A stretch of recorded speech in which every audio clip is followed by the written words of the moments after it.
बिहार का मुख्यमंत्री, अगला मुख्यमंत्री कौन होगा? अगर नीतीश कुमार जाएंगे तो एनडीए से कौन होगा मुख्यमंत्री? इसका चर्चा सरेआम है, चौक चौराहे पर है, चाय के टपरी पर है कि भाई बिहार का मुख्यमंत्री कौन बनेगा। नीतीश कुमार तो इतने दिनों से अच्छा शासन चलाया, किसी ने कहा कि बहुत ही सुशासन वाली सरकार चली, किसी ने कहा कि महिलाओं का विकास हुआ, लेकिन अब है कि नीतीश कुमार उम्र के ढलान के साथ साथ बेटे को भी राजनीतिक एंट्री करवा चुके हैं।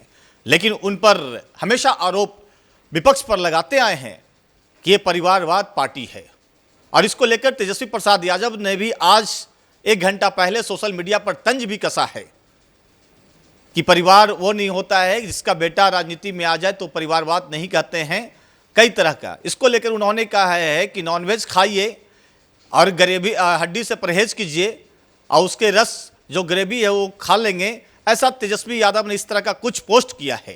खैर, अब बात है कि निशांत भी राजनीति में आ चुके हैं। सम्राट चौधरी शुरू से ही पगड़ी बांधकर तैयार हैं कि हम तो अगले बार मुख्यमंत्री ही बनेंगे। अब इसको लेकर उनके समर्थक का भी सोशल मीडिया पर देखा जा सकता है कि अगला सीएम सम्राट चौधरी अभी उप मुख्यमंत्री हैं। कहीं कहीं पर यह भी देखा जाता है जो वर्तमान में एक और उप मुख्यमंत्री हैं विजय सिन्हा, उनको कभी उठा देते हैं कभी बैठा देते हैं। साथ साथ यह देखा जा रहा है कि कौन सबसे बड़ा उप मुख्यमंत्री है, पावर किसके पास में है बीजेपी का। लेकिन कुछ तो ऐसे भी कहते हैं सम्राट चौधरी के बारे में कि तो दल बदलू खुद हैं, कभी आरजेडी में रहे तो कभी किसी और में रहे, अब बीजेपी में आ गए। लेकिन इन सब के बीच में जो सबसे बड़ा खुलासा हम करने जा रहे हैं, जो सोशल मीडिया में कुछ चल रहा है, कुछ मीडिया हाउसेस ने चलाया है, कुछ सोर्सेस हमारे बोल रहे हैं कि इस बार बीजेपी और आरएसएस बिहार के लिए नया शॉकिंग ऐलान करने वाला है। दिल थाम कर बैठिए, उस नाम का भी जिक्र मैं करने वाला हूं। लेकिन बात यहां पर है सम्राट चौधरी और नित्यानंद राय से आगे कौन बढ़ता है, किसकी हिम्मत है, ये तो सोचने वाली बात है। लगातार मीडिया में आप चर्चा में देख रहे होंगे, चाहे सोशल मीडिया हो, यूट्यूब चैनल हो, मेन मीडिया हो, स्ट्रीम मीडिया हो, सब जगह सिर्फ चर्चा चल रहा है तो सम्राट चौधरी, नित्यानंद राय और नहीं तो रही सही कसर कोई महिला मुख्यमंत्री हो सकता है। लेकिन इन सब के बीच में जो चर्चा है दोस्तों, उस पर मैं बात बताने जा रहा हूं, वो हिडन बात है, कुछ मीडिया हाउस ने चलाया है, लेकिन मेरे भी विश्वस्त सूत्र बताते हैं कि अगर ऐसा होगा तो ऐसा हो सकता है। क्या इस बार आरएसएस और बीजेपी की रजामंदी से बिहार में मुख्यमंत्री बनेंगे? तो वो नाम होगा अभय गिरी का। अभय गिरी कुंडली ब्लॉक के रहने वाले हैं, बहुत ही निचले स्तर से आते हैं, उनकी जाति शून्य के बराबर है। शून्य मतलब 4 लाख समथिंग कुछ आबादी है उस समाज की, गिरी समाज की। लेकिन इसे कुछ भिक्षाटन मांगने वाली जाति कहते हैं, जो भिक्षा को मांग कर खाते हैं।